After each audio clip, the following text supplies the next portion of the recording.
Hello student, welcome to Organic Chemistry by Kiran. Today we will continue the next part of nitrogen family. In the last lecture we have discussed about the basic properties of nitrogen family और last में हमने discuss किया था hydrides और उसके important question discuss किए थे। 3 points भी डिस्कस किए थे, reducing character, basic character and thermal stability. आज जो टॉपिक हम डिस्कस करने वाले हैं नाइट्रोजन फैमिली में वो क्या है, oxide of nitrogen. Right, mainly इस नाइट्रोजन के दो टाइप के ऑक्साइड प्रेजेंट होते हैं, नाइट्रोजन हो या फॉस्फोरस। इसलिए मैंने एक जनरल टर्म A2 यूज कर लिया। A2O3 टाइप का ऑक्साइड होगा या A2O5 टाइप का ऑक्साइड जो है वो एग्जिस्ट करेगा। और भी ऑक्साइड एग्जिस्ट करते हैं, मेनली जो है वो A2O3 या A2O5 टाइप के ऑक्साइड जो है वो एग्जिस्ट करते हैं। Right, other oxide also exist. सबसे पहले हम डिस्कस कर रहे हैं N2O, जिसको क्या बोला जाता है, it is the nitrous acid. Right, ये कौन सी गैस होती है, लाफिंग गैस होती है। मतलब अगर हमारे रूम में अभी नाइट्रस गैस आ जाए तो हम बस बिना बात के ही क्या करने लग जाएंगे, हंसने लग जाएंगे। अच्छी गैस है ना, बिना बात के भी खुश हो सकते हैं, हंस सकते हैं ना। खुश होने का तो पता नहीं, हंस सकते हैं। NO और NO2, इसका एक्सपेरिमेंट करके देखेंगे कभी ना। एक ऐसी गैस भी, क्लोरोपिक्रीन बोलते हैं उसे, उसको टीयर गैस बोला जाता है। उससे क्या हो जाता है, हम रोने लग जाते हैं। मतलब एक ऐसी गैस है जिससे हम हंस सकते हैं और एक ऐसी गैस है जिससे हम रो सकते हैं। NO और NO2 ये जो दोनों ऑक्साइड है वो ओड इलेक्ट्रॉन स्पीसीज होते हैं। मतलब एक जो इलेक्ट्रॉन होता है वो अनपेयर्ड रहता है और इस वजह से ये क्या होते हैं, पैरामैग्नेटिक इन नेचर होते हैं। राइट, चीजें समझ में आ रही है। N2O5 जो इंपॉर्टेंट ऑक्साइड है ना, वो हम डिस्कशन कर रहे हैं। N2O5 ऑक्साइड एक आयनिक ऑक्साइड होता है। आयनिक क्यों होता है, देखो वो नेचर में इस टाइप से एग्जिस्ट करता है। NO2 positive ion and NO3 negative ion, इन दोनों का कॉम्बिनेशन होता है। इस वजह से केटाइन और एनाइन दोनों प्रेजेंट होते हैं। इस वजह से इसको क्या बोला जाता है, it is a ionic oxide. Right, अब हम डिस्कस करते हैं नेचर ऑफ ऑक्साइड को। राइट, जो ऑक्साइड की नेचर को हम डिस्कस करें, N2O3 टाइप के ऑक्साइड मैंने ले लिया तो N2O3 क्या होगा, एसिडिक। नॉन मेटल के ऑक्साइड एसिडिक। P2O3 का ऑक्साइड भी एसिडिक होगा। जैसे आप नीचे मूव करोगे, basic character should be increase, क्योंकि नीचे जाने पे मेटालिक कैरेक्टर इंक्रीज हो जाते हैं। तो AS2O3 और SbO2O3 का जो नेचर होगा वो क्या होगा, एम्फोटेरिक इन नेचर होगा। चीजें समझ में आ रही है। B2O3 जो ऑक्साइड होगा वो क्या होगा, बेसिक कैरेक्टर का होगा। चीजें समझ में आ रही है। अब एक और इंपॉर्टेंट चीजें हम डिस्कस करने वाले हैं, ध्यान से समझना। नेचर ऑफ ऑक्साइड तक की चीजें हमें समझ में आ गई है। राइट, तो एसिडिक ऑक्साइड इस फैमिली का है, एसिडिक ऑक्साइड ये दोनों है का जब हाइड्रोलिसिस किया जाता है, एसिडिक ऑक्साइड का जब हाइड्रोलिसिस करोगे तो आपको क्या मिल जाएगा, एसिड मिलेगा। क्या मिलेगा, एसिड मिलेगा। किस टाइप के एसिड कैसे मिलेंगे, देखो किस टाइप के एसिड होते हैं इस फैमिली के, HNO2 टाइप का एसिड, HNO3 टाइप का एसिड, राइट, H3PO3 टाइप का एसिड या H3PO4 टाइप का एसिड। इस टाइप के जो एसिड है इस फैमिली के जो है वो एग्जिस्ट करते हैं। अब मैं आपको एक इंपॉर्टेंट बात बताने वाली हूं, जो ध्यान से सुनना। अगर आपको एसिड दिया हुआ हो और आपको ये फाइंड आउट करना हो कि वो किस ऑक्साइड के हाइड्रोलिसिस से बना है, या फिर रिवर्स सोच लो कि एसिडिक ऑक्साइड दिया हुआ है, आपको ये बताना है कि एसिड कौन सा बनेगा, तो कैसे इस क्वेश्चन को सोल्व करना है, मैं आपको एक ट्रिक बताने वाली हूं। जरा ध्यान से देखना उस ट्रिक को। मैंने लिया HNO3, राइट, इस एसिड के कोरस्पॉन्डिंग मुझे ऑक्साइड को फाइंड आउट करना है। ध्यान से देखना। सबसे पहले क्या करना है, step number 1, right the central atom. इस एसिड का सेंट्रल एटम कौन है, nitrogen. Step number 1। Step number 2, twice the central atom. उस सेंट्रल एटम को क्या कर दो, ट्वाइस कर दो। Next right the oxygen atom, oxygen atom को उसके साथ ऐड करो। अब क्या करना है आपको, ऑक्सीडेशन स्टेट बतानी है किसकी, सेंट्रल एटम की। गिवन एसिड में सेंट्रल एटम की आपको ऑक्सीडेशन स्टेट बतानी है। तो देखो यहां पे जो नाइट्रोजन है वो किस ऑक्सीडेशन स्टेट में है, अगर चेक किया जाए तो ये +5 ऑक्सीडेशन स्टेट में है। जो ऑक्सीडेशन स्टेट आपको यहाँ पे मिल जाए उसको उतने ही नंबर उसके साथ किसके साथ ऐड कर देने हैं आपको, उस ऑक्सीजन के साथ। तो सिंपल वे में आपको वो ऑक्साइड मिल गया जिसके हाइड्रोलिसिस से आपको क्या मिला होगा, HNO3 एसिड मिला होगा। चीजें समझ में आ रही है, ट्रिक अप्लाई हो रहा है। एक और देखते हैं, H3PO4 राइट। अब हमें ये देखना है कि किस टाइप के ऑक्साइड से ये बनेगा। तो सबसे पहला step, right down the central atom, twice the central atom, right down the oxygen and find out the oxidation state. तो यहाँ पे अगर ऑक्सीडेशन स्टेट को फाइंड आउट किया जाए तो ये कौन सी ऑक्सीडेशन स्टेट में होगा, फास्फोरस भी +5 ऑक्सीडेशन स्टेट में। तो हमें कॉरस्पॉन्डिंग ऑक्साइड मिल गया P2O5। 90% एग्जाम्पल आपके सारे से सोल्व हो जाएंगे, कोई एक दो एक्सेप्शन हो तो अलग बात है, बाकी सारे जो एग्जाम्पल है वो इसी से आपसे सोल्व हो जाएंगे। एक दो और जो मैंने अभी ऑक्साइड जो एसिड लिखे थे उनके भी कॉरस्पॉन्डिंग आप ऑक्साइड जो है वो क्रिएट करके देख लेना, कोई डाउट हो तो आप डिस्कशन कर सकते हो। राइट, चीजें समझ में आ रही है। अब अपन मूव करते हैं ऑक्साइड ऑफ फॉस्फोरस के। तो right down the heading,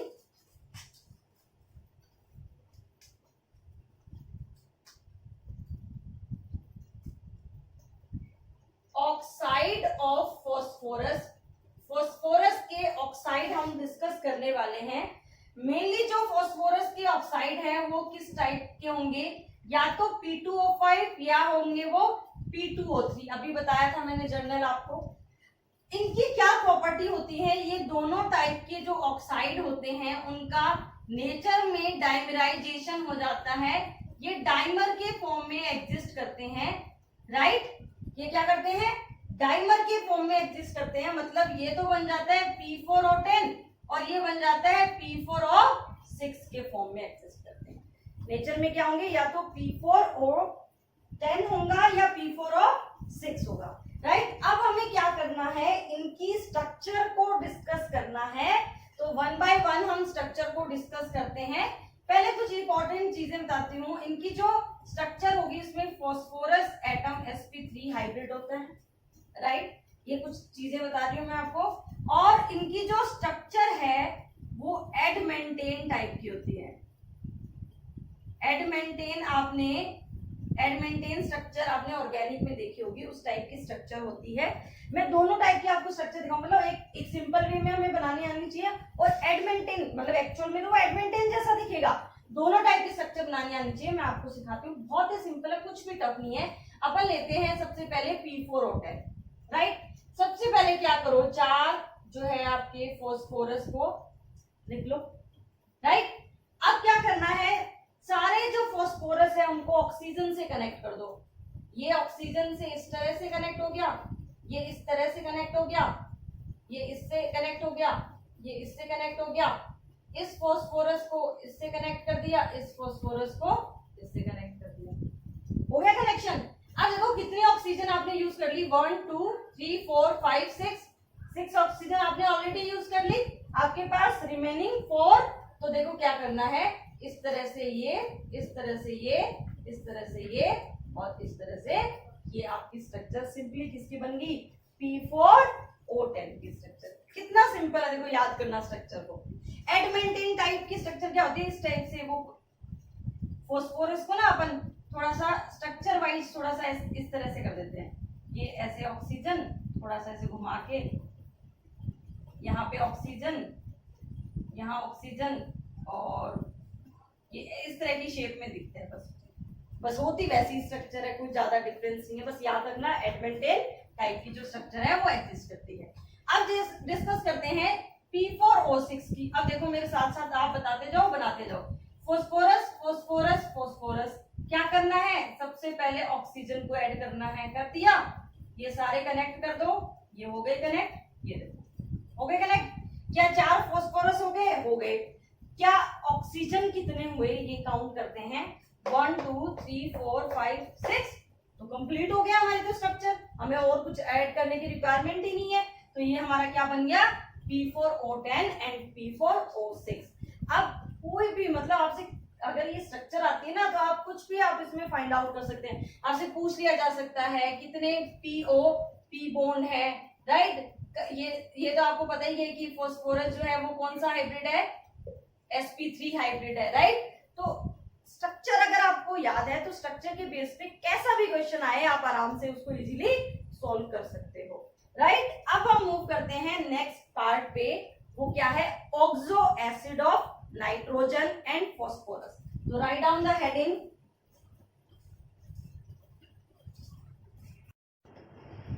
oxo acid of nitrogen discuss करते हैं। Right down the heading, oxo acid of nitrogen. Nitrous acid सबसे पहले डिस्कस करते हैं हम। नाइट्रस एसिड को क्या होता है फॉर्मूला, HNO2। नाइट्रस एसिड का फॉर्मूला क्या होता है, HNO2। अगर इसके स्ट्रक्चर डिस्कस करें तो कुछ इस टाइप की स्ट्रक्चर होती है, एक कोऑर्डिनेट बॉन्ड बन रहा है ऑक्सीजन के साथ, डबल बॉन्ड और H, right. Next nitric acid, क्या होगा फॉर्मूला, HNO3। ये इसकी स्ट्रक्चर हो जाएगी OHN डबल बॉन्ड और ये ऑक्सीजन, ये इस टाइप की स्ट्रक्चर। तो ये दोनों क्या है, oxo acid of nitrogen, right. पर नाइट्रिक एसिड डिस्कस करते हैं। पर टर्म जो है वो जनरली किस लिए यूज होती है, जब कंपाउंड में ऑक्सीजन ऑक्सीजन बॉन्ड जो है वो एग्जिस्ट करता है, तभी वो स्ट्रक्चर क्या होती है आपकी, पर नाइट्रिक एसिड। क्लियर हो रही है। ऑक्सो एसिड ऑफ फोस्फोरस बहुत सिंपल है, H3PO4 H3PO3 एंड H3PO2, मतलब एक एक ऑक्सीजन जो है वो कम हो रहा है। H3PO4 को बोला जाता है ऑर्थोफॉस्फोरिक एसिड। क्या बोला जाता है, ऑर्थोफॉस्फोरिक एसिड। जो जब भी फोस्फोरस मतलब जो जिस भी एसिड में सेंट्रल एटम अपनी नॉर्मल ऑक्सीडेशन स्टेट में होता है, उसके लिए टर्म आप ऑर्थो यूज कर सकते हो। ऑर्थोफॉस्फोरिक एसिड भी सही है, सिर्फ अगर फोस्फोरिक एसिड यूज करो तब भी सही है। स्ट्रक्चर कैसी होगी, P डबल बॉन्ड हो और 3 ये OH OH OH टाइप के जो बॉन्ड होंगे वो इसके साथ कनेक्टेड होंगे। क्लियर हो रही है। तो यहाँ पे हम एक चीज इसकी स्ट्रक्चर से एक इंपॉर्टेंट चीज डिस्कस करेंगे। पहले आ जाते हैं नेक्स्ट पे, फोस्फोरस एसिड। इक्वस एसिड का तो कॉन्सेप्ट आपको पता है, हायर ऑक्सीडेशन स्टेट में आपको इक यूज करना होता है टर्म, और लोअर ऑक्सीडेशन स्टेट में आपको अस यूज करना होता है, राइट। यहाँ पे फोस्फोरस +5 में है, ये +3 में है, इस वजह से यहाँ पे क्या यूज हुआ है, अस एसिड। इसके स्ट्रक्चर में 2 OH होंगे और एक H जो होगा फोस्फोरस के साथ डायरेक्टली कनेक्ट होगा। नेक्स्ट है H3PO2, जिसको क्या बोला जाता है, हाइपोफॉस्फोरस एसिड। जब भी फोस्फोरस अपनी अनकॉमन ऑक्सीडेशन स्टेट में होता है तो वहां पे टर्म यूज हो जाती है हाइपोफॉस्फोरस एसिड, राइट। तो यहाँ पे बहुत सिंपल से स्ट्रक्चर है HH और ये इस तरह से OH जो है वो अटैच है। मेन पॉइंट जो पूछा जाता है वो इसकी बेसिसिटी का आता है, मतलब कितने H को रिमूव कर सकता है, कितने H वो रिमूव कर सकता है। H रिमूव वही होंगे जो OH के साथ डायरेक्टली अटैच होंगे। तो यहाँ पे बेसिसिटी कितनी होगी, 3, यहाँ पे 2 और यहाँ पे क्या होगी, 1। ये सबसे इंपॉर्टेंट पॉइंट है किसका, इन तीनों एसिड का, इन तीनों ऑक्सो एसिड का एसिडिटी की मतलब बेसिक सिटी या उसके नंबर ऑफ हाइड्रोजन जो रिप्लेस कर सकते हैं हम किसके द्वारा, बेस के द्वारा। चीजें क्लियर हुई। स्ट्रक्चर अगर याद है तो हम 90% क्वेश्चन को जो है वो सॉल्व कर सकते हैं। क्लियर। अब आगे मूव करते हैं, कुछ इसी से रिलेटेड चीजें डिस्कस करते हैं। अब डिस्कस करते हैं नेक्स्ट पार्ट को, डाइफॉस्फोरस एसिड। क्या होगा, जो फोस्फोरस एसिड हमने डिस्कस किया उन दोनों को हमें कंबाइन करना है। ये मैंने लिया फोस्फोरस एसिड, दोनों को कंबाइन करके यहाँ से वाटर अगर रिमूव कर दिया जाए तो आपको जो एसिड मिलेगा उसको क्या बोला जाएगा, डाइफॉस्फोरस एसिड, राइट। सेम ऐसे अगर डाइफॉस्फोरिक एसिड हमें बनाना हो तो सिंपल सा फॉस्फोरिक एसिड लेना है, फॉस्फोरिक एसिड यहाँ पे बना के देख लेना, फॉस्फोरिक एसिड के बीच में से वाटर मॉलिक्यूल को रिमूव कर देना, आपको क्या मिल जाएगा, डाइफॉस्फोरिक एसिड, राइट। इंपॉर्टेंट क्या है, यहाँ पे भी बेसिसिटी पूछ लेती है, आपसे पूछ लिया जाता है कि बेसिसिटी क्या होगी। तो अगर आपको स्ट्रक्चर याद है तो आप बेसिसिटी इजीली बता सकते हो। यहाँ पे रिमूवेबल 2 हाइड्रोजन है तो बेसिसिटी क्या हो जाएगी, 2 हो जाएगी। अगर यहाँ पे आपको बेसिसिटी बतानी हो तो 4 रिमूवेबल हाइड्रोजन है तो बेसिसिटी कितनी हो जाएगी, 4 हो जाएगी, राइट। ऑक्सो एसिड कंप्लीट हो गए। अब हम डिस्कस करते हैं लास्ट पार्ट आज के लेक्चर का, हेलाइड। हेलाइड 2 टाइप के बनेंगे, ACl3 और ACl5, राइट। इंपॉर्टेंट चीजें हम हेलाइड में डिस्कस कर रहे हैं। NF3 तो स्टेबल होता है बट बाकी NX3 जो है वो स्टेबल नहीं होते, क्योंकि स्टेरिक हिंड्रेंस का रीजन आ जाता है। नाइट्रोजन बहुत छोटा एलिमेंट होता है, उसके सराउंडिंग में ये जो बड़े एटम्स हैं वो इजीली स्टेबल नहीं हो पाते, इस वजह से ये नहीं बनते। NCl5 भी एग्जिस्ट नहीं करता है। चीजें क्लियर हुई?